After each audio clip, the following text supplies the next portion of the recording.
আলাইকুম ভাইয়া, ভালো আছেন? জি, আলহামদুলিল্লাহ। ভাইয়া আমরা দেখতেছি আপনি কাজ করতেছেন, এই যে বেগুন তুলছেন। হুম, তো বেগুন তো ভাই এখন তো সস্তা। বেগুন সস্তা বলে কি হবে, আমাদের পারিবারিক খানার জন্য ইনশাল্লাহ যথেষ্ট পরিমাণে আছে। একটু আমি কাজের ফাঁকে ফাঁকে এটা সুন্দরভাবে চাষাবাদ করতেছি। তবে আমাদের একটু সমস্যা আছে যে এই যে সেচ ব্যবস্থাটা, যেহেতু আমরা দুর্গম পাহাড় অঞ্চলে বসবাস করি, এখানে আমাদের সেচ ব্যবস্থার কোনো মানে বিকল্প নাই।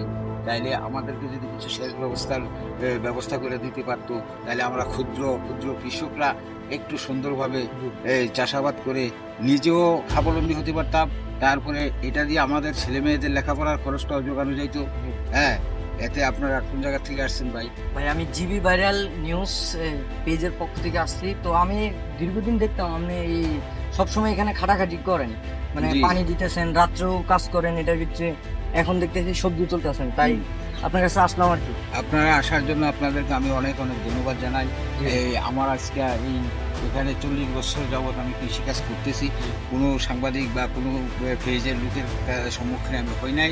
আপনাদের মাধ্যমে আমি জানাতে চাই যে আমাদের অত্র অঞ্চলে এটা দুর্গম পাহাড়ি অঞ্চল, পাহাড়ে বসবাস করি, কিন্তু আমরা অদ্যাবধি কৃষি সম্প্রসারণ বিভাগ থেকে আমাদের কোনো সুযোগ সুবিধা পাচ্ছি না। নিজের ব্যক্তিগত সুযোগ সুবিধা দিয়া সেচ ব্যবস্থা নাই। সাধারণভাবে আমরা পাহাড়ে টিলার উপরে যেই শাক সবজিগুলো চাষাবাদ করি, এগুলো বর্তমানে আকাশে বৃষ্টি নাই, অনাবৃষ্টির কারণে আমাদের ফসলাদি নষ্ট হয়ে যাচ্ছে। এতে আমরা যদি সরকারের কাছ থেকে কিছু সুযোগ সুবিধা পাইতাম, আপনাদের মাধ্যমে যদি আমরা কিছু সুযোগ সুবিধা পাই, তাহলে ইনশাল্লাহ আপনাদেরকে আমি অনেক অনেক ধন্যবাদ। তো দর্শকের আরো উদ্দেশ্যে আসবেন। কিছু বলেন। হ্যাঁ, দর্শকের উদ্দেশ্যে কিছু বলবো।